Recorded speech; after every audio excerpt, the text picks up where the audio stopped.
Good morning students, welcome to learners academy. Good morning. Okay, तो exercise 12.2 हमने start कर दी थी लास्ट सेशन में। दो क्वेश्चंस इसके कर लिए थे। क्वेश्चन नंबर 3 को मैंने कहा था लास्ट सेशन में भी एक बार स्किप करेंगे, है ना, पहले बाकी के क्वेश्चंस करके फिर आएंगे इसके पास। बिकॉज इसका कारण भी बता देता हूँ, क्योंकि इसमें क्या है, जैसे सपोज करो ये नीचे आपको ट्रेपेजियम दिख रहा है ना, इस ट्रेपेजियम का एरिया निकालेंगे हम, और जैसे इस रेक्टेंगल का एरिया निकालेंगे, इस रेक्टेंगल बहुत सारे मतलब 3-4 चीजों का इसमें एरिया निकलेगा। तो वो अलग अलग कैसे निकालते हैं, जैसे ट्रेपेजियम का एरिया कैसे निकालते हैं या राइट एंगल ट्रायंगल कैसे निकालते हैं, इन सब का एरिया निकालना हम बाकी क्वेश्चन से सीख के आते हैं पहले, फिर वो एक साथ इस क्वेश्चन में हम अप्लाई करेंगे। ठीक है ना। अभी किसी क्वेश्चन में ये ट्रेपेजियम का एरिया निकलवाएगा, अभी फोर्थ के बाद जितने भी क्वेश्चन हैं, किसी में जैसे इसमें पैरेललोग्राम का एरिया निकलवा रहा है, तो वो सब सीख लें पहले, अलग अलग सीख लें, ट्रेपेजियम का कैसे, पैरेललोग्राम का कैसे, फिर वो सारी नॉलेज अपन इस क्वेश्चन नंबर 3 में एक साथ अप्लाई करेंगे। इसीलिए मैं इसको स्किप करवा रहा हूँ एक बार के लिए। क्वेश्चन नंबर 4 देखो बेटा, ए triangle and a parallelogram have the same base. तो फिगर हमको बनाना है, उन्होंने नहीं दिया हमको, है ना। एक ट्रायंगल है और एक पैरेललोग्राम है, उन दोनों का बेस क्या है, सेम है। तो फिगर बनाओ एक ऐसा, लेट अस सपोज ये पैरेललोग्राम है, तो इसका बेस मैं ये मान लेता हूं नीचे वाला, और इसी बेस पर एक ट्रायंगल भी बनाना है। इसी बेस पर क्या बनाना है, एक, तो कैसे बन सकता है, ऐसे भी बन सकता है, ये इसी बेस पर बना है, या फिर बिल्कुल उसको छूता हुआ भी बन सकता है, ये भी इसी बेस पर बना है, या फिर उसको पार भी कर सकता है, ये भी इसी बेस पर बना है। तो 3 तरह के फिगर बन सकते हैं। अरे जरूरी नहीं है ऊपर बनाओ, आप तो नीचे भी बना सकते हो, ये ट्राइंगल भी तो इसी बेस पर बना है। तो उस सेम बेस पर, पैरेललोग्राम के बेस पर ही ट्राइंगल बनाना है अपने को, दोनों का बेस सेम है। आगे पढ़ते हैं। If the sides of the triangle are this this this, triangle की 3 साइड्स गिवन है, and the parallelogram stands on the base 28। भाई ट्राइंगल की 3 साइड कौन सी है, 26, 28, और ये तीसरी कौन सी है, 30। तो 26, 28, 30, जैसे मान लो ये मैंने लिखा ये 26, ये 28, ये 30, तो ये गलत हो जाएगा। क्यों? क्योंकि उसने क्या कहा, पैरेललोग्राम जो है 28 सेंटीमीटर वाली साइड पर स्टैंड कर रहा है। तो यानी कि जो कॉमन बेस लिया है ना अपने पैरेललोग्राम का और ट्राइंगल का, वो आपको 28 सेंटीमीटर का लेना है। दैट मीन्स ये वाली चीज आपको 28 लेनी पड़ेगी, ये वाली 30 ले लो। इन दोनों में से तो आप कैसे भी कर लो, 30 इधर कर लो या 26 इधर कर लो, बट जो कॉमन बेस लिया है दोनों का, वो कौन सा लेना पड़ेगा, 28 लेना पड़ेगा। उसने क्या कहा, पैरेललोग्राम जो है ट्राइंगल की 28 सेंटीमीटर वाली साइड पर बेस बनाकर बैठा हुआ है, ठीक है, स्टैंड कर रहा है उस पर। ठीक है, find the height of the parallelogram, parallelogram की हाइट मालूम करनी है मुझे। क्वेश्चन समझ आया, समझ में आया? पैरेललोग्राम की मुझे क्या करनी है। अच्छा एक चीज और है, वो अपन मिस कर गए, दोनों का एरिया भी क्या है, सेम। दोनों का एरिया भी क्या है, सेम, मतलब इस पैरेललोग्राम का और इस ट्रायंगल का एरिया सेम। अब सुनो, हाँ सेम इक्वल एरिया है, मतलब मान लो इसका 100 सेंटीमीटर स्क्वायर है तो इसका भी 100 सेंटीमीटर। अब सुनो, अगर मैं ट्रायंगल ऊपर बनाता हूं तो वापस 3 तरह के फिगर बनते हैं, और कंफ्यूजन होता है कि सर नीचे बनाऊं, अड़ा के बनाऊं या पार बनाऊं। 3 कंफ्यूजन हो रहे हैं ना, इससे अच्छा है उल्टा ही बना दो। नीचे की साइड बनाओगे तो कोई कंफ्यूजन ही नहीं है ना। तो इस तरह का एक फिगर बना देते हैं हम, बनाइए।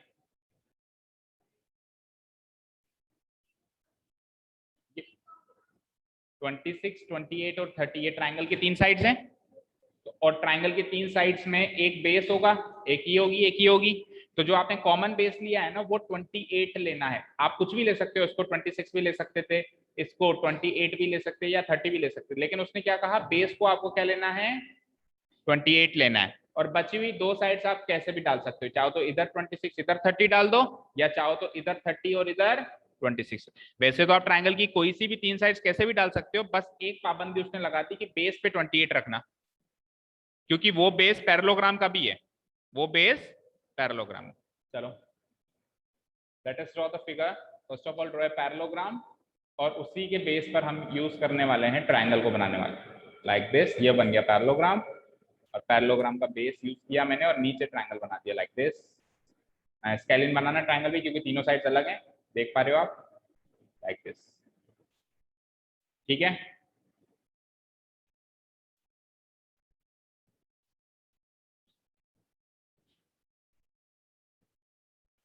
कॉमन बेस को ABC,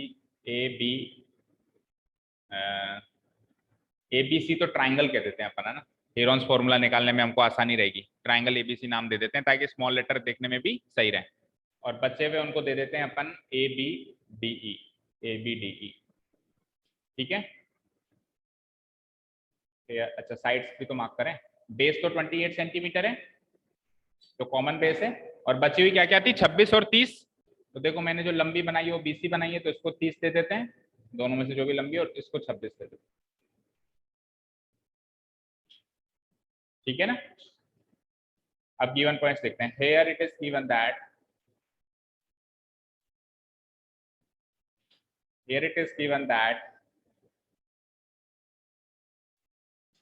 sides of triangle ABC are, triangle ABC की साइड्स गिवन है। क्या क्या गिवन है, मैं ये कह रहा हूं कि स्मॉल लेटर के हिसाब से सेट करो इसको। तो A के सामने क्या रखोगे, BC, B के सामने AC, C के सामने, अब उस फिगर से देख लो, BC क्या रखी है आपने 30, AC क्या रखी है आपने 26, और AB क्या रखी है आपने 28 सेंटीमीटर।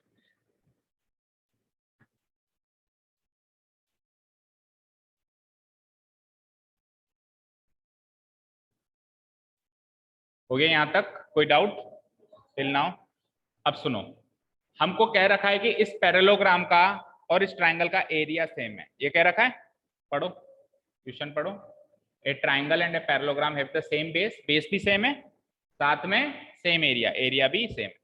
तो अगर दोनों का एरिया सेम है तो क्यों ना ट्राइंगल का निकाल लें। ट्राइंगल के तो तीनों साइड्स गिवन है ना, एरोन्स फॉर्मूला से इसका एरिया निकल सकता है, तो क्यों ना इसका तो निकाल लें।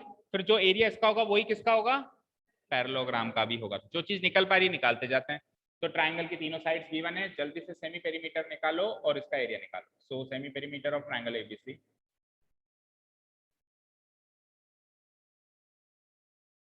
of triangle ABC, that is letter S will be equal to A plus B plus C का 30, 26, 28 डिवाइडेड बाय, करना जोड़ना इनको,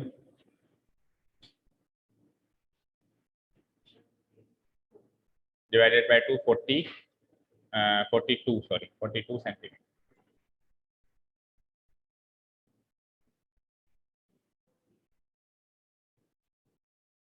यहाँ तो कोई डाउट टिल सेमी पेरीमीटर वाली चीज। अब सेमी पेरीमीटर आ गया तो नेक्स्ट क्या निकालते हैं बच्चे, S माइनस है, S minus B, S minus C, अलग से निकालोगे या फॉर्मूला में जाके, फॉर्मूला में ही निकाल लेंगे, ठीक है चलो फिर फॉर्मूला में ही निकालेंगे। तो now area of triangle ABC is given by using, area of triangle ABC is given by using Heron's formula as follows,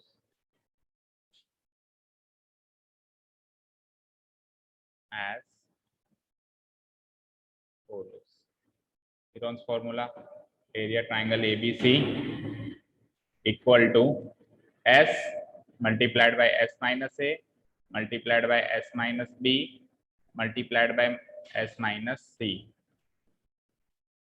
ठीक है, S क्या है 42 multiplied by S minus a, यानी 42 माइनस ए कितना है 30, multiplied by S minus b, यानी 42 minus b कितना है 26, multiplied by S minus c, यानी कि C कितना है 28। इस पूरे का करना है, तो पहले माइनस करने का काम कर देते हैं। तो 42 में से 30 गया तो 12, 42 में से 26 गया तो 16, 42 में से 28 गया तो 14। चलो भाई फैक्टराइज करना 42 को, कितना आता है, कौन कौन से फैक्टर्स आते हैं इसके।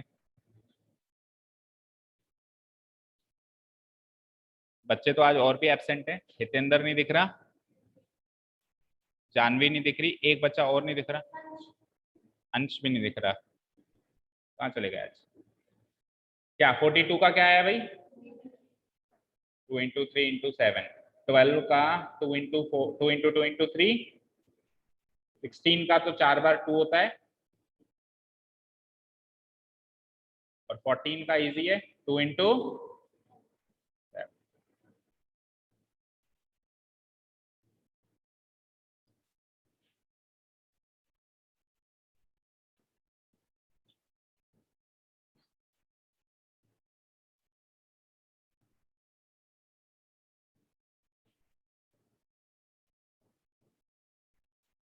चलें इसके आगे यहाँ तक हो गया।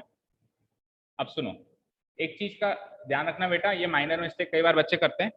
देखो ये 42 का फैक्टराइजेशन है ये, है ना, ये 12 का फैक्टराइजेशन है। अच्छा 42 और 12 के बीच में साइन क्या है, मल्टीप्लाई का, तो यहाँ पर भी ये साइन क्या रहेगा, मल्टीप्लाई। तो गलती से कई बार क्या होता है, अंदर तो मल्टीप्लाई का साइन लगा रही है, बाहर ब्रैकेट के बाहर मल्टीप्लाई का साइन नहीं लगाते हैं कई बार, तो वो भी लगाना है।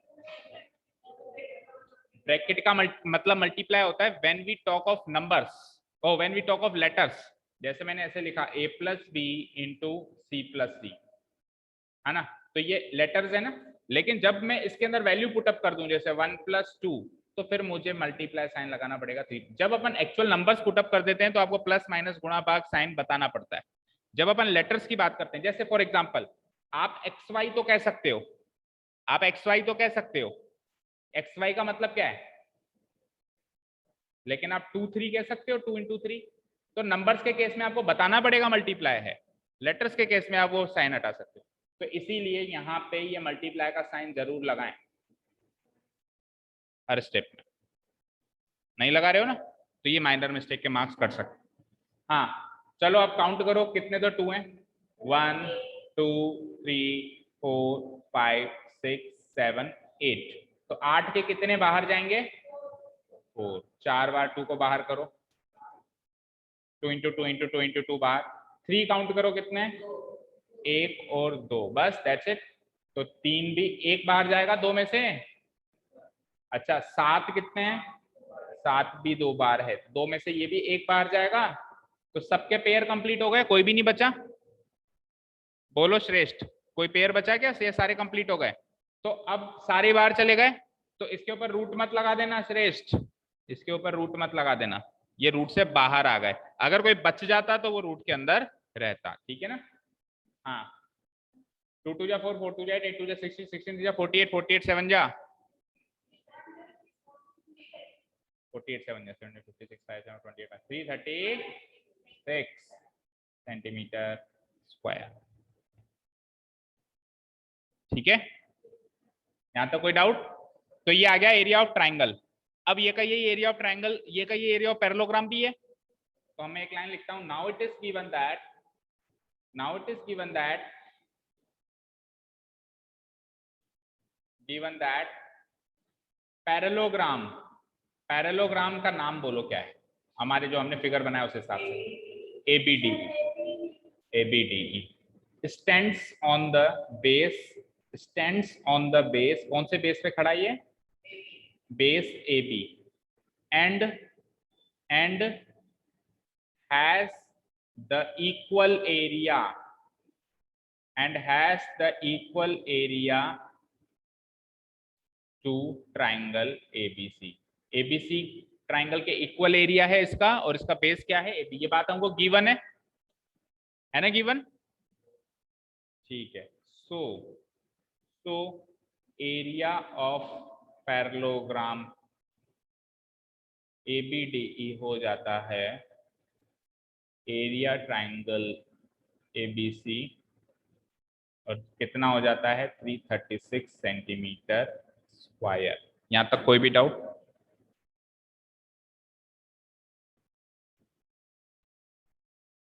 कोई डाउट, नो। चलता हूं मैं फिगर के पास। Tell me one thing only, कि यहां पे आपने इस पैरेललोग्राम का area with the help of triangle find out किया। इस पैरेललोग्राम का एरिया आपको पता था क्या, नहीं था, आपने तो कॉपी पेस्ट किया ना ट्रायंगल का निकाल के और वही छाप दिया इसमें, भाई वही होगा। लेकिन what is the formula of finding the area of parallelogram, general formula क्या है, base into height. Very good Vanshika, parallelogram का एरिया का फॉर्मूला क्या होता है, बेस इनटू हाइट। अब बेस क्या होता है, इसमें से चारों साइड में से कोई भी बेस मान सकते हो आप, इसको भी बेस मान सकते हो, इसको भी बेस मान सकते हो, इसको भी बेस मान सकते हो, और इसको भी बेस मान सकते हो। वो तो इस क्वेश्चन में गिवन है, जनरल बात कर रहा हूं मैं। आप पैरेललोग्राम की चारों साइड में से किसी को भी बेस मान सकते हो। हाइट क्या होगी, जो बेस मानी है उसके अकॉर्डिंग हाइट चलेगी। जैसे ट्राइंगल में चलता था, तीनों साइड में से पहले अपन बेस डिसाइड करते थे और फिर उसके सामने वाले वर्टेक्स से हाइट खींचते थे, अल्टीट्यूड। सेम टू सेम इसमें चलेगा। सपोज करो मैंने ए बी को बेस मान लिया, तो ए बी के सामने वाली वर्टेक्स से अपने को हाइट बनानी है। कैसे बनाओगे, ऐसे। ये होगी इस पैरेललोग्राम की हाइट। परपेंडिकुलर ड्रॉ करोगे, उसकी लंबाई क्या हो जाएगी, हाइट। सपोज करो आपने बेस इसको बनाया, किसको, ए को बेस बनाया, तो अब सामने वाले वर्टेक्स बी से आप ऐसे हाइट ड्रॉ करोगे 90 डिग्री पे, उसको टेढ़ा करके देखोगे 90 डिग्री बनना चाहिए। तो ये जो लंबाई हो जाएगी ये हो जाएगी हाइट। तो आप पहले बेस डिसाइड करोगे, बेस के हिसाब से फिर आप हाइट बनाओगे। तो यहाँ पे तो डिसाइडेड है बेस। भाई चारों साइड्स में से कौन सी साइड की वैल्यू पता है मुझे, ए बी की तो पता है 28 सेंटीमीटर, और किसी की तो वैल्यू भी नहीं पता।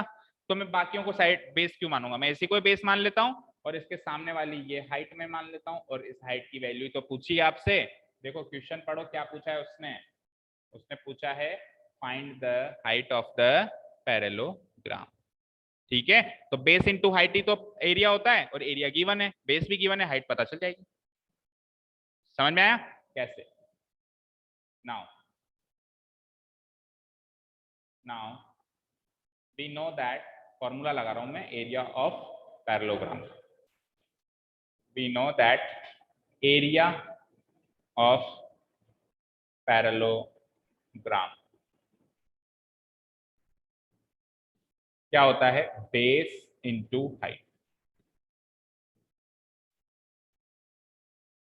Base into height, that is. तो इस हिसाब से अगर मैं एरिया ऑफ पैरेललोग्राम एबीडीई निकालने जाऊं, तो एबीडीई पैरेललोग्राम का बेस और हाइट लेनी पड़ेगी।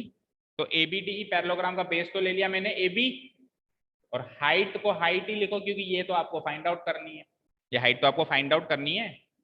अच्छा जी, एरिया पैरेललोग्राम एबीडीई निकाल चुके हो बेटा, ऊपर देखो क्या निकाला है, 336। भाई ट्राइंगल का निकाला था वही तो इसी का भी निकला, सेम है ना दोनों का। तो एरिया पैरेललोग्राम एबीडीई की जगह तो पुट करो 336। उधर ए बी की वैल्यू भी पता है आपको क्या है, 28 इंटू हाइट। तो इस इक्वेशन से हाइट पता चल जाएगी पैरेललोग्राम की। ठीक है, इस इक्वेशन से हाइट इक्वल्स टू हो जाता है 336 डिवाइडेड बाय 28। 28 बन जा, 28 बचा 5, 56, 28 2 जा 56। ठीक है, therefore height of the parallelogram ABDE, ABDE equal to 12 centimetre. पीछे मैच कर लो आंसर, और कुछ डाउट हो तो पूछो। हाँ हाँ बोलो। ये 28 इससे मल्टीप्लाई हो रहा है तो इधर आके डिवाइड हो जाएगा 28। हाँ मैच कर गया आंसर, मैच कर गया। अब इस क्वेश्चन में एक गलती है, हालांकि आंसर आ गया, हमारा काम हो गया, अपना काम बनता है, बाढ़ में जाए जनता। लेकिन फिर भी फॉर अवर अंडरस्टैंडिंग अपन समझे इस क्वेश्चन में क्या गलती है। ठीक है, देखो बेटा, ये हमने पैरेललोग्राम बनाया था, ठीक है, या दूसरा पैरेललोग्राम बनाता हूं, क्योंकि क्या इस पैरेललोग्राम को आपको दिखाऊंगा तो आपकी नजर नीचे ट्राइंगल पे भी जाएगी। तो मैं आपको केवल पैरेललोग्राम की बात बता रहा हूं, तो इसलिए मैं अलग से पैरेललोग्राम बनाता हूं। This is a parallelogram ABDE। तो मैंने अभी आपको क्या कहा कि एक पैरेललोग्राम में बेस और हाइट दो चीजें होती हैं, बेस और हाइट दो चीजें होती हैं। बेस का काम कौन करता है, बेस का काम कौन करता है, उसकी कोई भी एक साइड, उसकी कोई भी एक साइड। हाइट का काम कौन करता है, बेस पर सामने वाले वर्टेक्स से जो परपेंडिकुलर ड्रॉ करते हैं वो हाइट। तो हाइट क्या होगी वो तो बेस डिसाइड करेगा ना, कौन से बेस के हिसाब से।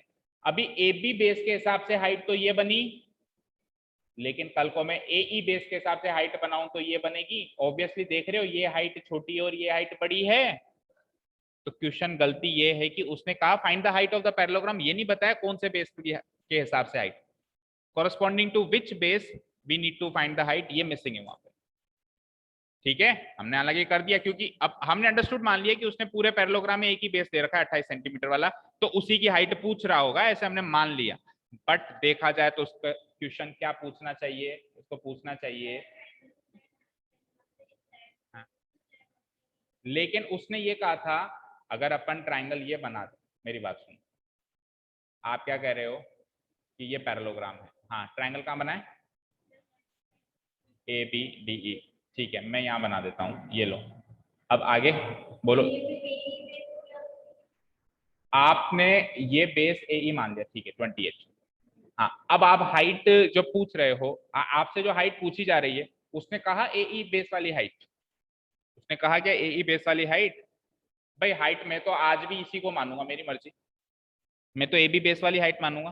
तो हाइट हमेशा बेस के कॉरस्पॉन्डिंग होती है, तो बेस कौन सा लेना है उस हिसाब से हाइट पूछनी चाहिए ना उसको। तो क्वेश्चन एक्चुअली कंप्लीट तब होगा जब वो ये कहेगा कि, क्वेश्चन पे आ जाओ, find the height of the parallelogram corresponding to the base 28 centimetre, 28 centimetre base के कॉरस्पॉन्डिंग हाइट बताओ। अब 28 सेंटीमीटर चाहे अब ये लो, लेफ्ट लो, राइट लो, कहीं भी लो, हाइट उसी की चाहिए। ठीक है, आपकी जनरल अंडरस्टैंडिंग के लिए बात बताई मैंने, ताकि आपके कॉन्सेप्ट क्रिस्टल क्लियर होने चाहिए, एक भी कोई पॉइंट कहीं पे मिस आउट नहीं होना चाहिए। ठीक है ना, क्लियर है, चलते हैं नेक्स्ट क्वेश्चन की तरफ। हाँ कोई सी भी बेस ले सकते हो, वही तो कह रहा हूं, तभी तो मिसिंग है। क्वेश्चन दे तो फिर देखो बेस वो वैसा ही देगा जिसके कॉरस्पॉन्डिंग हाइट निकाली जा सके। क्वेश्चन अपने आप में सेट होता है, क्वेश्चन अपने आप में सेट होता है, जो चीज निकाल सकते हैं उसी के हिसाब से क्वेश्चन बनाएगा, जो चीज हम निकाल ही नहीं सकते ऐसा क्वेश्चन नहीं बनता कभी, उसके हिसाब से फिर गिवन इन्फॉर्मेशन देगा। ठीक है, उसने ये बेस दिया है तो ऑब्वियसली हाइट भी हम इसी की मानेंगे और वही निकाल के देंगे। इस बेस की हाइट हम निकाल ही नहीं सकते, इस बेस की लंबाई नहीं पता हमको। ठीक है ना, क्लियर है। हाँ जी, क्वेश्चन नंबर 5। तो इस क्वेश्चन से क्या सीख मिली, पैरेललोग्राम का एरिया निकालने की सीख मिली। रचित क्या देख रहा है ऊपर, हाँ इस क्वेश्चन से क्या सीख मिली रचित, पिछले क्वेश्चन से हमने क्या नया कॉन्सेप्ट सीखा, पैरेललोग्राम का एरिया निकालना सीखा। ट्राइंगल का तो पता ही था इरोन्स फॉर्मूला से, पैरेललोग्राम का एरिया निकालने का फॉर्मूला सीखा। क्या फॉर्मूला है पैरेललोग्राम का एरिया, बेस इनटू हाइट। आपको बताऊं ट्राइंगल का एरिया जो होता है ना पैरेललोग्राम के एरिया का आधा होता है, क्योंकि ट्राइंगल का एरिया क्या होता है, half into base into height, और पैरेललोग्राम का पूरा बेस इंटू हाइट। समझ में आई बात। आपको एक इंटरेस्टिंग फैक्ट बताता हूँ, देखो साथ के साथ, अगर ये पैरेललोग्राम है, अब मैं अगर इसी बेस पे ट्राइंगल बना दूं पूरा, लेकिन वहां तक टच होना चाहिए, तो अब जो ये ट्राइंगल का एरिया है ना, इस पैरेललोग्राम के एरिया का हाफ है, क्योंकि हाइट दोनों की सेम हो गई। ये हाइट मैं पैरेललोग्राम की भी मान सकता हूँ और यही हाइट मैं ट्राइंगल की भी मान सकता हूँ। तो half into base into height से जो ट्राइंगल का एरिया निकल रहा है, और पूरा बेस इंटू हाइट से पैरेललोग्राम का एरिया निकल रहा है। ये कॉन्सेप्ट समझना था। चैप्टर नंबर क्वाड्रिलेटरल के अगला कौन सा है जो अपन ने छोड़ दिया है, वो भी कट चुका है। हाँ तो वो जो कट चुका है ना, उसमें एक्चुअली ये कॉन्सेप्ट सिखाया जाता है कि ये ट्राइंगल का एरिया इसके हाफ होता है, लेकिन अब आपने स्किप कर दिया तो आप वंचित रहेगा, नहीं तो इस चैप्टर तक आते आते ये कॉन्सेप्ट क्लियर होता है बच्चों को। ठीक है कोई बात नहीं, मैंने बता दिया, अब आप कहोगे तो चैप्टर भी करा देंगे। चलते हैं हाल फिलहाल नेक्स्ट क्वेश्चन की तरफ, मुझे पता है कहोगे नहीं लेकिन। A rhombus shaped field has green grass for 18 cows। एक rhombus shaped कोई फील्ड है, फील्ड मतलब कोई खेत है, ये रोम्बस होता है, इसके अंदर हरी घास है बढ़िया ताजा ताजा, और इतनी है कि 18 गायें उसको खा सकती है, ग्रेस कर सकती, चर सकती है वहां पे, है ना। 18 गायें आके वहां पे पेट भर के बढ़िया पार्टी कर सकती हैं। ठीक है ना, आगे सुनो।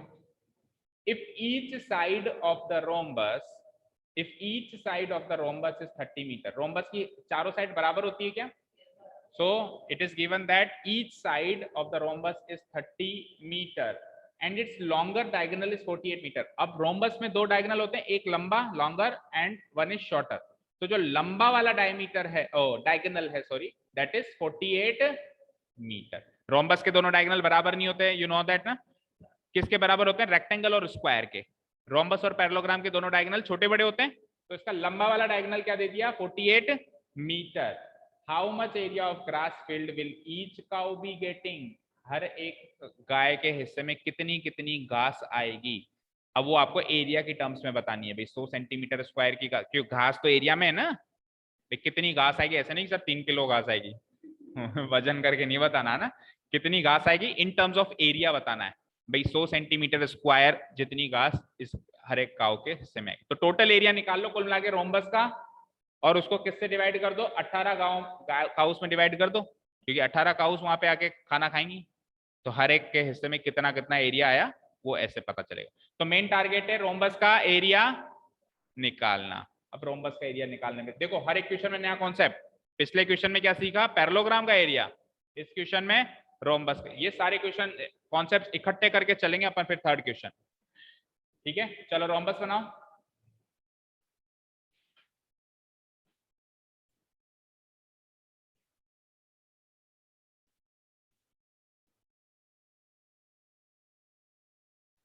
रोम्बस बना लिया क्या सौम्या? ओके, उसी पैरेललोग्राम को मैंने रोम्बस में कन्वर्ट कर दिया, चारों साइड बराबर दिख रही है ना आपकी, थोड़ी सी इसको यहाँ से दबा देता हूँ, अब दिख रही है ना।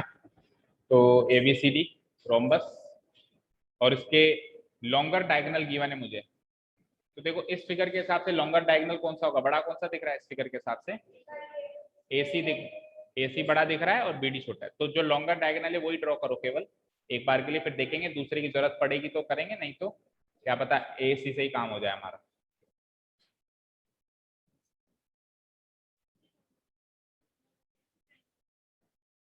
रोम्बस का फॉर्मूला होता है, बिल्कुल होता है, और कोशिश करूंगा मैं कि फॉर्मूला तो बताऊंगा ही बताऊंगा, मैं कोशिश करूंगा without the use of formula triangle से निकालने की कोशिश करते हैं एक बार, ठीक है ना। हाँ देखो, हाँ क्या क्या गिवन है अपने को, चारों साइडें गिवन है, कितनी कितनी, 30, तो 30 metre 30 metre 30 metre and 30 metre 30 metre 30 metre 30 metre, और लॉन्गर डायगोनल की लेंथ कितनी गिवन है, 48, 48 है ना, 48 मीटर। तो ये डायगोनल ने इस रोम्बस को दो पार्ट्स में तोड़ दिया, और दोनों पार्ट्स ही ट्राइंगल हैं, और दोनों ट्राइंगल की तीनों साइड्स गिवन है, और ताजुब की बात देखो दोनों ट्राइंगल्स बराबर हैं, चेक करो, पहले ट्राइंगल की तीनों साइड्स कौन कौन सी हैं, 30 30 48, दूसरे ट्राइंगल की भी तीनों साइड्स कौन सी हैं, 30 30 48, तो जब साइड्स बराबर हैं तो एरिया भी बराबर होगा, तो दूसरे का निकालने की जरूरत नहीं है, एक का निकाल लो, हीरोन्स फॉर्मूला से एक ट्राइंगल का एरिया निकालो, दुगना करो 18 से भाग दे दो, हो गया काम। ये तो हो गया मतलब ट्राइंगल वाला तरीका। अब आप बात कर रहे थे कि सर कोई डायरेक्ट फॉर्मूला भी है क्या, डायरेक्ट फॉर्मूला है, बट उसके लिए दूसरा डायगोनल भी पता होना चाहिए। फॉर्मूला इज, अगर कहीं रफली नोट डाउन करना चाहो आपकी अंडरस्टैंडिंग के लिए, तो फॉर्मूला है 1/2 into product of diagonals, 1/2 into product of, note तो कर ही लो, अगले साल तो काम आएगा ही आएगा, यानी 1/2 into D1 into D2, diagonal 1 into diagonal 2, या फिर AC इंटू BD। अब इसमें एक ही डायगोनल गिवन था ना 48, दूसरा डायगोनल गिवन है नहीं, तो इस फॉर्मूले से यहाँ पे काम नहीं चल सकता। लिखो एक बार, कहीं रफली तो नोट डाउन कर ही लो, ये फॉर्मूला भी होता है। Area of rhombus, area of rhombus का एक जनरल फॉर्मूला है ये, 1/2 into product of diagonals, D1 D2 मतलब डायगोनल 1 इंटू डायगोनल 2। चलो ये तो हो गया हमारा जनरल फॉर्मूला, लेकिन यहाँ पे दो डायगोनल चाहिए हमको, तो एक ही डायगोनल गिवन है 48, दूसरा तो गिवन ही नहीं है, तो ये फॉर्मूला तो यहाँ चल नहीं सकता। अब अपन चलेंगे ट्राइंगल वाले तरीके से इसका एरिया निकालें, यानी किसी भी एक ट्राइंगल का एरिया निकालो, ABC का निकाल लेते हैं, दूसरा सेम ही है, तो फिर क्या हो जाएगा, इसका डबल हो जाएगा। लिखते हैं here it is given that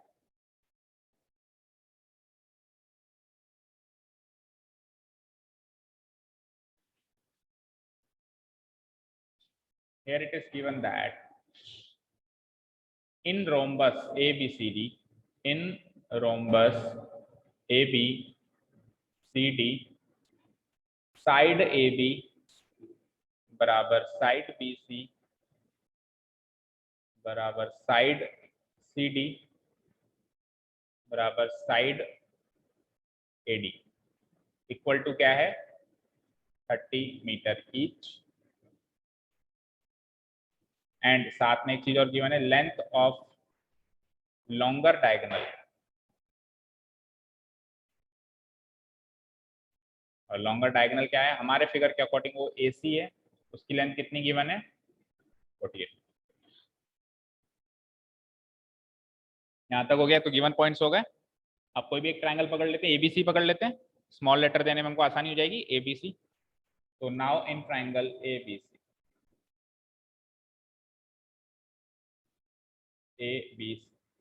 बोलो A B और C, स्मॉल लेटर अलॉट करो उनको। तो A तो अलॉट होगा BC को, B अलॉट होगा AC को, और C अलॉट होगा किसको AB। इनकी लेंथ लिख लो। तो ये तो 30-30 है दोनों, बस डायगोनल AC कितना है 48 मीटर। हो गया यहाँ तक काम।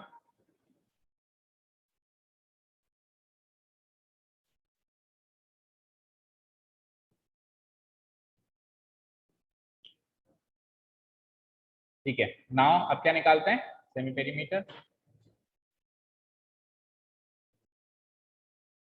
Semi perimeter of triangle ABC, that is, letter S से डिनोट कराओ, A+B+C का हाफ 30 + 48 प्लस अगेन 30 का हाफ। 60 और 48 कितना होता है 108 का half, gives me 54 metre.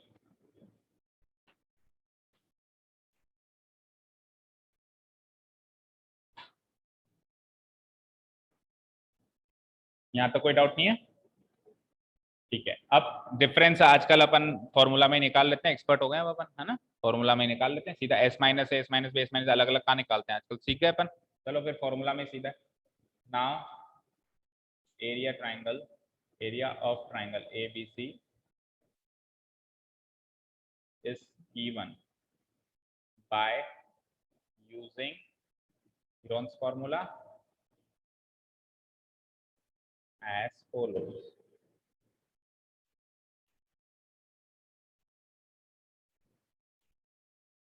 Area triangle ABC equal to S into S minus A into S minus B into S minus C का होल रूट।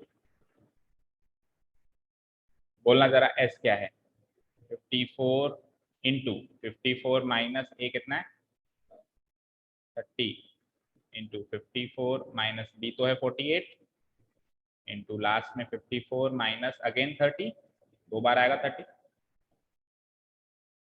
माइनस करने का काम पहले कर लेते हैं, 54 इंटू 30 माइनस करना जरा 24, फिर 48 माइनस करना जरा 6 बचेंगे, और ये माइनस करना जरा 24, करना जरा फैक्टराइज 54 का होगा 2 इंटू 3 इंटू 3 इंटू 3, 24 का करना जरा 2 इंटू 2 इंटू 2 इंटू 3, 8 3 या 24 होता है, 6 का 2 इंटू 3 होगा ही होगा, और 24 अगेन है 2 बार है, तो 2 इंटू 2 इंटू 2 इंटू 2।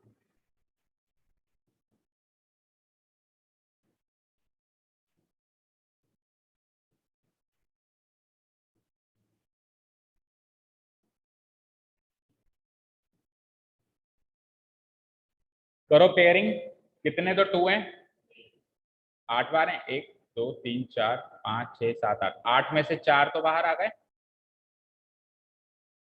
3 कितने हैं गिनना, 3 1 2 3 4 5 6, 6 में से 3 बाहर आ गए, बस हो गया काम, और तो कोई है नहीं अंदर, रूट मत लगा देना फिर से, बस 2 2 जा 4 2 जा 8 2 जा 16 2 जा 48, 48 इंटू 9 9 8 जा 72, 7 9 4 जा 36 एंड 7 43, सेंटीमीटर नहीं है मीटर है शायद, है ना, मीटर स्क्वायर। यहाँ तक क्लियर है। अरे this is not the final answer, अभी तो दुगना करना है, 18 गायों में बांटना है, गौशाला है वहां पे, भूल गए क्या। हाँ, ये तो एक ट्रायंगल का एरिया है, क्यों हंसी आ रही, क्यों हंसी आ रही, दोबारा एक और बार नहीं करना है, सेम है इसका दुगना कर दो। हाँ ठीक है। Now we know that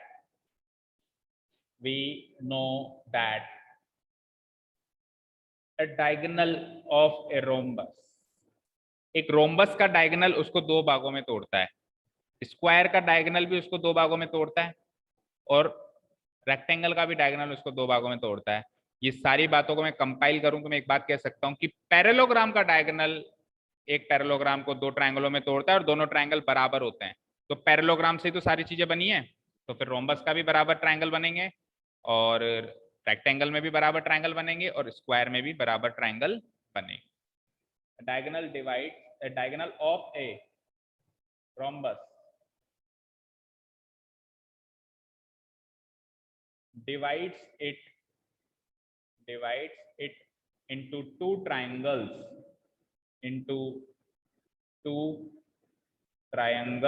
of equal area of, ये मेन चीज है, दो ट्राइंगल में डिवाइड हो रहा है वो तो कोई भी देख के बता देगा फिगर से, लेकिन उन दोनों का एरिया इक्वल है, ये है मेन बात कॉन्सेप्ट वाइज। सो दूसरे ट्राइंगल का एरिया भी आ जाएगा। दूसरा ट्राइंगल का नाम बोलना जरा, triangle A B C A D C, ऐसे लिखो, फ्लो में बोलो ए बी सी ए डी सी, है ना। ये भी इक्वल हो जाएगा उसी के ही ट्राइंगल एबीसी के एरिया के अकॉर्ड इक्वल ही हो जाएगा, यानी कि 432 का 432 ही हो जाएगा। ये भी मीटर स्क्वायर कर दो बस। तो अब टोटल रोम्बस का एरिया निकाल लो। Now area of rhombus ABCD, दोनों एरिया जोड़ दो, equal to area triangle ABC plus area triangle ADC, equal to 432 plus 430, दोनों को जोड़ दो या तो उसका दुगना कर दो, बात एक ही है। क्या हो जाएगा 864 मीटर स्क्वायर। अभी भी पिक्चर खत्म नहीं हुई, बाकी है। अब क्या करना है, ये टोटल एरिया आ गया खेत का, अब इसको 18 गायों में बांटना है। ठीक है, खड़े करो गायों को सबको लाइन से और बांटना शुरू करो।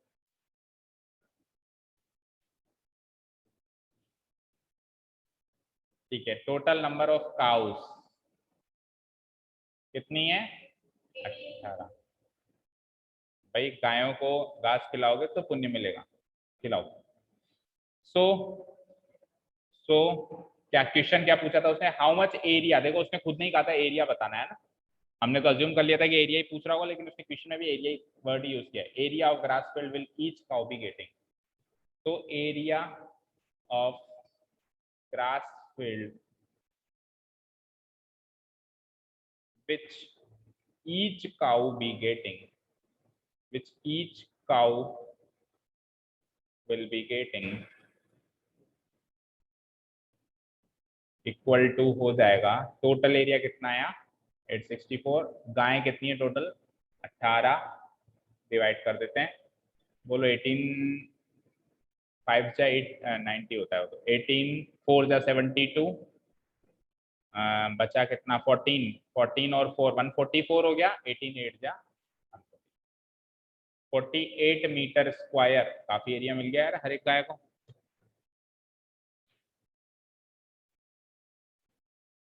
क्या हुआ, ठीक है 48 मीटर स्क्वायर, मतलब ये जो मकान है इसका आधा, लगभग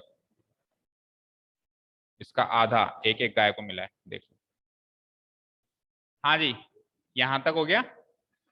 अब करें कुछ एडिशनल चर्चा।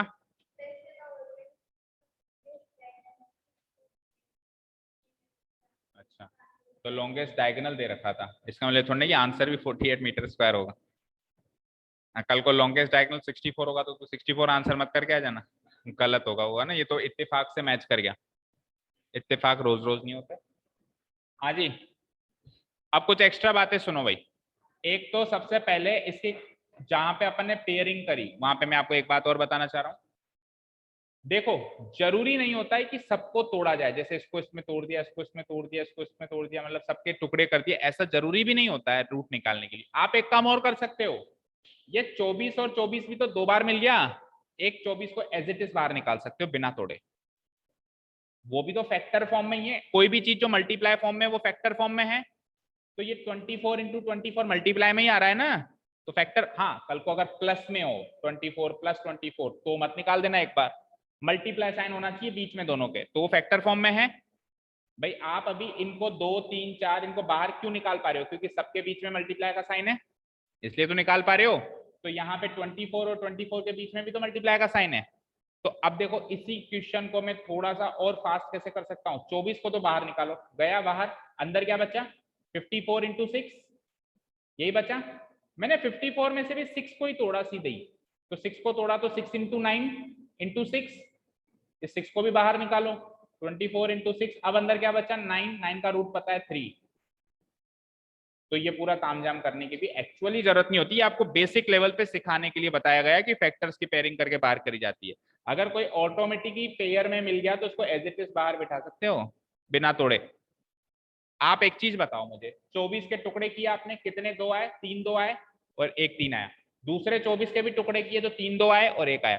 आप तो केवल इनमें से बाहर बिठाना चाहो तो 6 बार 3 आ गए और 2 बार 2 आ गए, तो 6 में से 3 2 को बाहर बिठाओगे और एक 3 को बाहर बिठाओगे, इसको मल्टीप्लाई करो, 24 ही तो आ रहा है। तो टुकड़े करके बाहर बिठा के वापस मल्टीप्लाई कर रहे हो, पहले टुकड़े कर रहे हो फिर बाहर बिठा रहे हो, बाहर जाके वापस मल्टीप्लाई करके 24 बना रहे हो। इससे अच्छा है ना तो टुकड़े करो, सीधे ही 24 24 दो बार दिखे, एक को बाहर बिठाओ।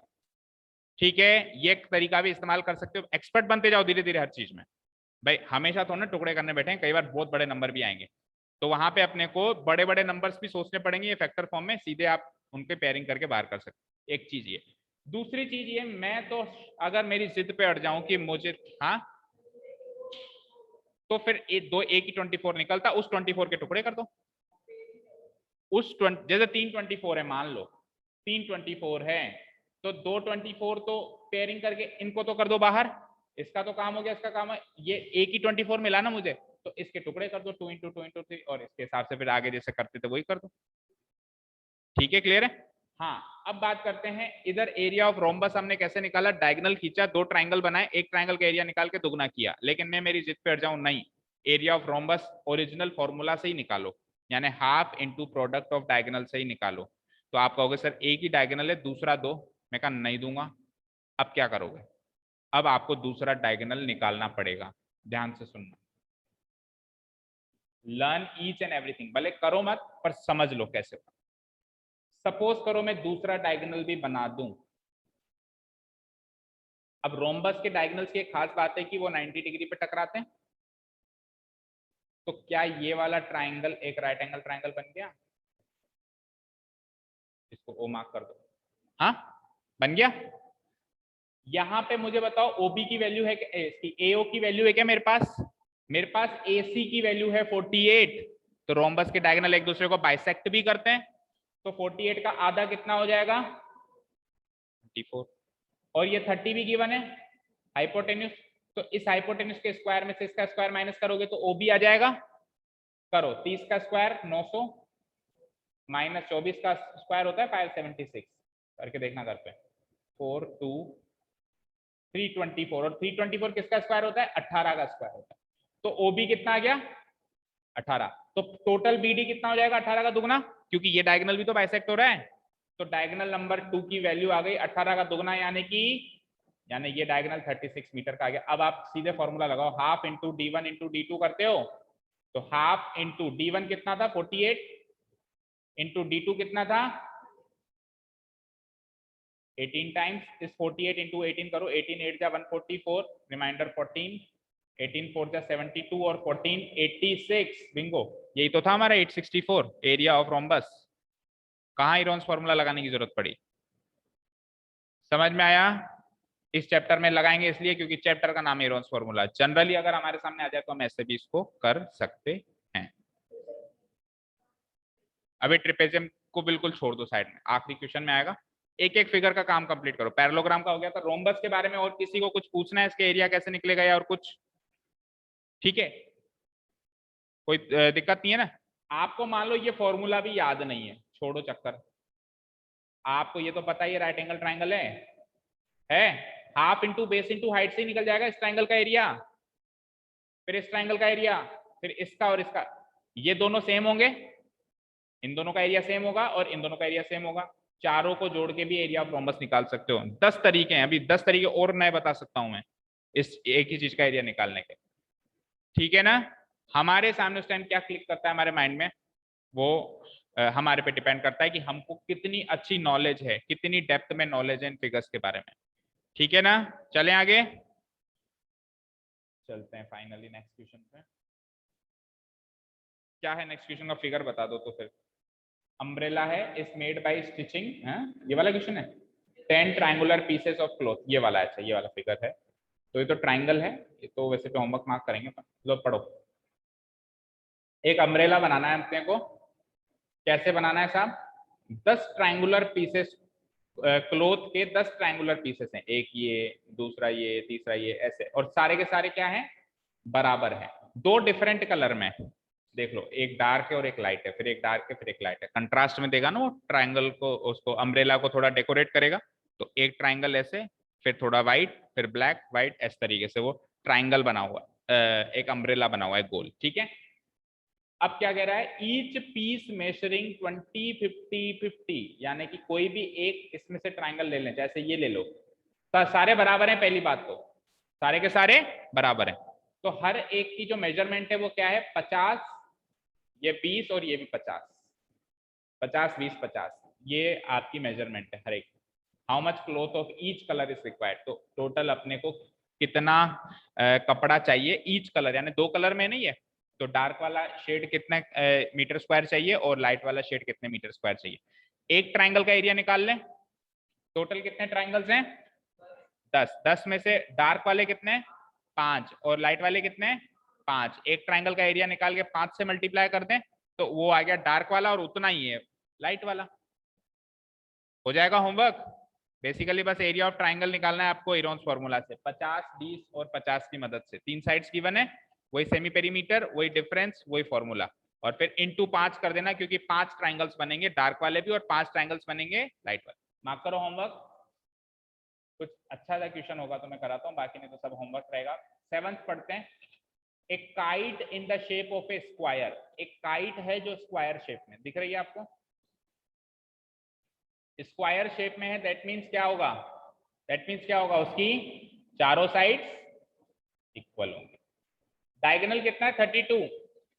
अच्छा, डायगोनल्स भी बराबर होते हैं स्क्वायर के, तो इसलिए देखो एक ही डायगोनल दिया हुआ है, ये भी 32 और ये भी 32, और बाइसेक्ट भी करेंगे तो 16 16 16 और 16। पॉइंट ऑफ इंटरसेक्शन में बाइसेक्शन भी तो होगा भाई। टोटल 32, और पॉइंट ऑफ इंटरसेक्शन पे बाइसेक्ट भी करेंगे तो 32 32 32 एंड 32। अच्छा, आज हितेंद्र नहीं आया, कल कह रहा था मैं ऑनलाइन लूंगा, उसको क्या पता, बेचारा नेट ही नहीं चलेगा आज तो। मतलब हमारा तो चल रहा है, उसका नहीं चल रहा हो। आया है क्या कोई ऑनलाइन भाई? पता ही नहीं हमको। कोई नहीं, ठीक है। ठीक है, आगे चलते हैं। नीचे काइट के नीचे एक शेप और दे दिया उन्होंने, ये एक ट्राइंगुलर शेप और दे दिया, और ट्राइंगल की साइड्स क्या दे दी? आइसोसेलेस ट्राइंगल है ये। दिख रहा है आपको? नहीं दिख रहा? अभी दिखेगा। दिख रहा है अभी? आइसोसेलेस ट्राइंगल है ये दोनों साइड्स तो बराबर हैं और ये बेस अलग है। तो बेस तो है 8 सेंटीमीटर का, और ये दोनों साइड्स कितनी है देखो, क्वेश्चन में पढ़ के बताओ। 6 सेंटीमीटर की दोनों साइड्स लिखा हुआ होगा। 8 सेंटीमीटर तो बेस है और 6 सेंटीमीटर की इक्वल साइड है। How much paper of each shade has been used in it. अच्छा, इसमें भी फिर शेडिंग कर दी इन्होंने, देखो ये वाला पोर्शन और साथ में ये वाला पोर्शन, ये तो है दोनों सेम शेड के और ये अलग है, तो ये शेड तो कितना चाहिए और ये शेड कितना चाहिए, कैसे निकालेंगे?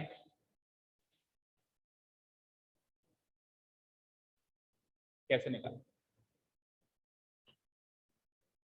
नीचे वाला ट्राइंगल तो इरॉन्स फॉर्मूला से निकल जाएगा, उसकी तो टेंशन है नहीं। ऊपर स्क्वायर में जो दो शेड हैं, ऊपर वाला फर्स्ट पार्ट सेकंड पार्ट, ये कैसे निकालें? साइड इनटू साइड, तो साइड कहाँ गिवन है स्क्वायर की? डायगोनल गिवन है हमको, तो साइड इनटू साइड सही कह रहा है। स्क्वायर का एरिया क्या होता है? Side into side. बट वो तो तब ना जब साइड गिवन हो। साइड गिवन है क्या हमको? दोनों बराबर होते हैं स्क्वायर के। एक 32 है और दूसरा भी, अगर ये 32 है तो वो भी 32 होगा। अब बताओ, सोचो।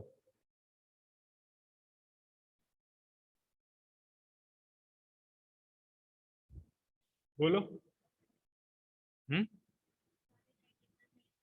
सारे राइट एंगल ट्राइंगल है, वेरी गुड। तो सारे राइट एंगल ट्राइंगल और सारे बराबर भी दिख रहे हैं, तो कोई भी एक राइट एंगल ट्राइंगल का एरिया निकाल लें। वो कैसे निकालें? राइट एंगल ट्राइंगल का एरिया क्या होता है? Half into base into height. तो चेक करो, कोई भी एक राइट एंगल ट्राइंगल पकड़ो, उसमें देखो बेस और हाइट पता है क्या हमको?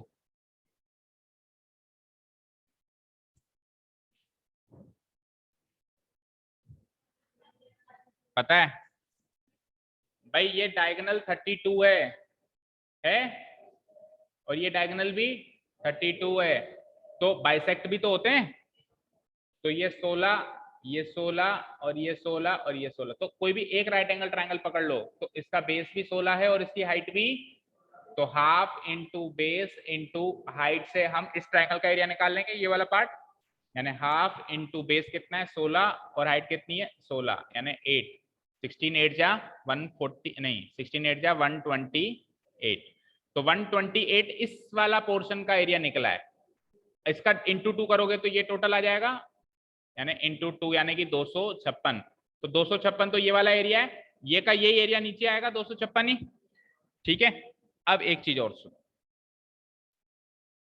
क्या? हाँ वो तो करना ही है, वो तो करना ही है, ये तो करना ही है, इसका एरिया निकाल के इसको इसमें ऐड करना है ना? क्योंकि दो शेड हैं, एक शेड डार्क है एक शेड लाइट है, तो डार्क शेड में एक तो ये आएगा 256 प्लस इसका जो भी एरिया आया, और लाइट शेड में केवल 256 आएगा। ये तो ठीक है, बात मान ली आपकी। मुझे एक चीज बताओ, स्क्वायर एक रोम्बस भी तो होता है। स्क्वायर इज ए रोम्बस, हाँ या ना? रोम्बस के एरिया का अभी अभी मैंने एरिया का फॉर्मूला लिखवाया आपको। Half into product of diagonal, दोनों डायगोनल गिवन है ना, क्यों इतना सोच रहे हो? Half into product of diagonal, दोनों एक डायगोनल गिवन है और दोनों बराबर होते हैं इसके, तो एक डायगोनल 32 गिवन है और इसके तो दोनों डायगोनल बराबर होते हैं। 2 इंटू 16, 16 टू जा 32, रिमाइंडर 3, 16 3 जा 48 और 3 512 टोटल स्क्वायर का एरिया आ गया। इसका आधा कर दूं तो 256 ऊपर और 256 नीचे। तो ये इजीएस्ट तरीका है ना? करें शुरू? चलो बनाओ फिगर।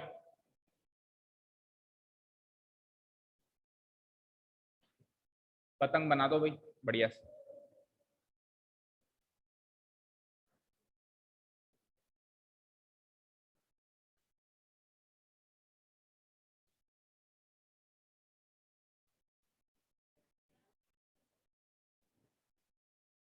देखो, तो हम इसी से निकालते हैं एरिया ऑफ स्क्वायर, तो है ना? Here it is given that, figure आपने बना ही लिया है और फिगर का इतना ज्यादा मुझे यहाँ पे सिग्निफिकेंस दिख नहीं रहा है, तो इसलिए हम लोग नहीं बनाते हैं, उधर से बुक के फिगर से ही रेफरेंस ले लेंगे, कुछ देखना होगा तो। हम्म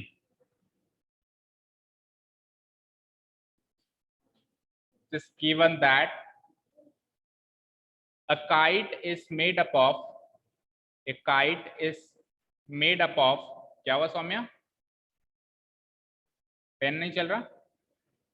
हाँ, kite is made up of a square, a square with the diagonal, a square with the diagonal 32 metre है या सेंटीमीटर है? बोलो, सेंटीमीटर ही होगा शायद।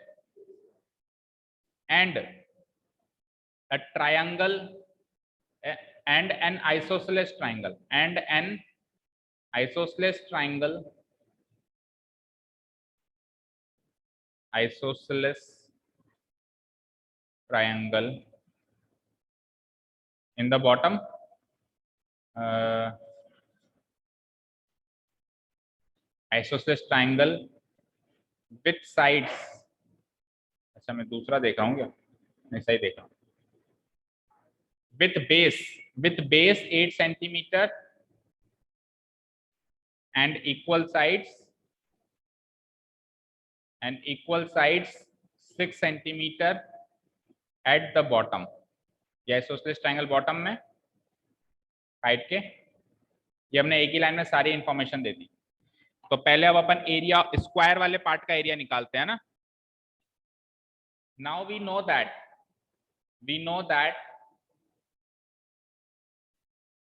स्क्वायर इज ए रोम्बस, ये बात लिख रहा हूं मैं। स्क्वायर क्या है? एक तरह का, क्या है ये? एक तरह का rhombus. Square is a rhombus. so area of square part of area of ये बात भी लिखनी पड़ेगी कि डायगोनल्स इक्वल होते हैं। रुको एक minute. Square is a rhombus and both the diagonals of a square are equal, and both the diagonals of a square are equal। ये दो बातें लिख दी हमने कि स्क्वायर एक तरह का रोम्बस होता है जिसके दोनों डायगोनल क्या होते हैं? बराबर होते हैं। so area of square region, area of square region of the kite will be equal to half into product of diagonals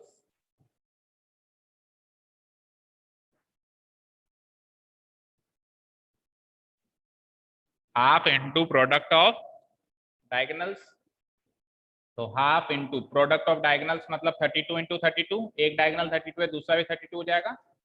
16 times अब हम इसको कैंसिल आउट करेंगे। 16 two 32, remainder 3, 48 and 3 512 centimetre square. तो स्क्वायर रीजन का area तो आ चुका है 512।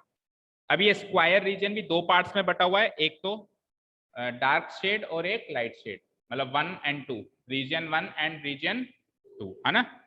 तो now this square has been divided, now this square region has been divided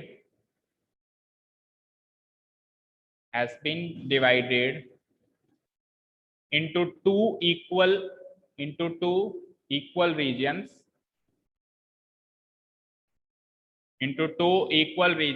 region 1 and region 2। Square region has been divided into two equal regions, region 1 and region 2। so area of each region क्या आ जाएगा? area of each region क्या आ जाएगा? मतलब region 1 ले लो या region 2 ले लो, दोनों का एरिया क्या आ जाएगा? टोटल एरिया का आधा, 512/2 यानी कि 256 सेंटीमीटर स्क्वायर। तो रीजन 1 और रीजन 2 का तो एरिया आ चुका है। अब बचता है केवल रीजन 3 जो कि आइसोसेलेस ट्रायंगल है, हीरोन्स फार्मूला से निकाल लेंगे। Now region 3 is an isosceles triangle,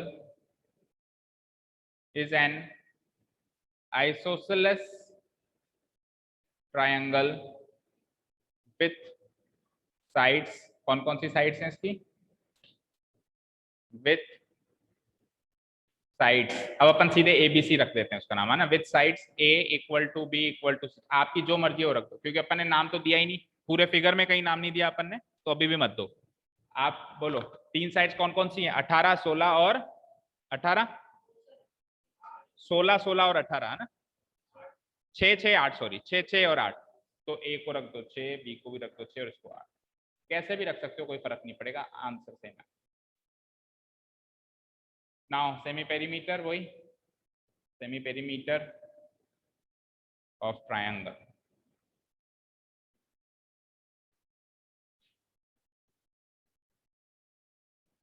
that is letter S equal to A plus B plus C divided by 2, यानी कि 6 plus 6 plus 8 divided by 2, 12 और 8 20, और 20 का आधा 10।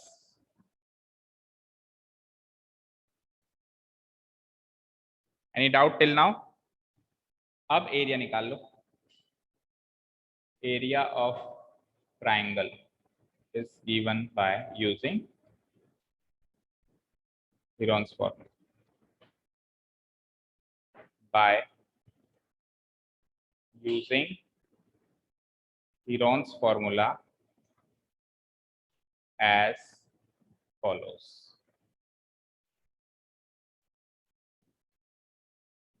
S4। तो अब नाम तो पता है नहीं हमको, एरिया ऑफ ट्राइंगल ही लिख देते हैं। Area of triangle equal to, नाम हमने रखा ही नहीं फिगर में अब की बार, S into S minus A into S minus B into S minus C का होल। यहां से लिख देता हूं इक्वल टू, S कितना आया 10 into 10 minus 6 into again 10 minus 6 into last में 10 माइनस, तो कैलकुलेशन में काफी छोटी आई आपकी बात, तो इतनी ज्यादा लेंथी नहीं आई। कैसे भी मान लो इंटू ही तो करोगे, 8 इंटू 6 करो या 6 इंटू 8 करो, सेम ही आंसर आएगा। 10 इंटू 6 4, 10 इंटू 6 4, 10 इंटू 8 2। अब देखो यहाँ पे 4 4 दो बार आ गए, एज इट इज बाहर निकाल सकते हो, ठीक है ना, समझ में आया बेटा। यहाँ पे 4 4 आ गया, तो एज इट इज एक 4 को बाहर निकाल दो। और बताओ अब क्या बचा, मन में कैलकुलेशन करो, इन दोनों का काम हो गया, क्या बचा 10 और 2, तो 10 में से क्या निकलता है 2 और 5, तो 2 और 2 का 1 2 तो निकल गया, केवल 5 अंदर रहेगा। समझ में आया गायत्री, नहीं आया। 4 और 4 2 थे, उसमें से एक तो बाहर आ गया, तो दोनों की पेयरिंग हो गई और बाहर आ गए, दोनों का काम हो गया एक तरीके से।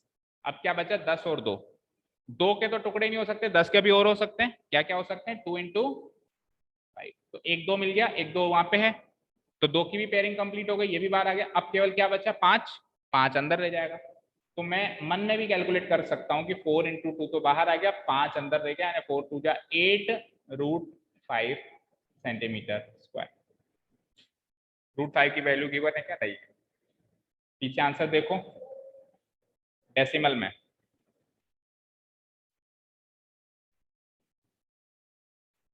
तो रूट 5 की अप्रोक्सीमेट वैल्यू डाल दो, या तो 2.24 या 2.25, लेट अस सी।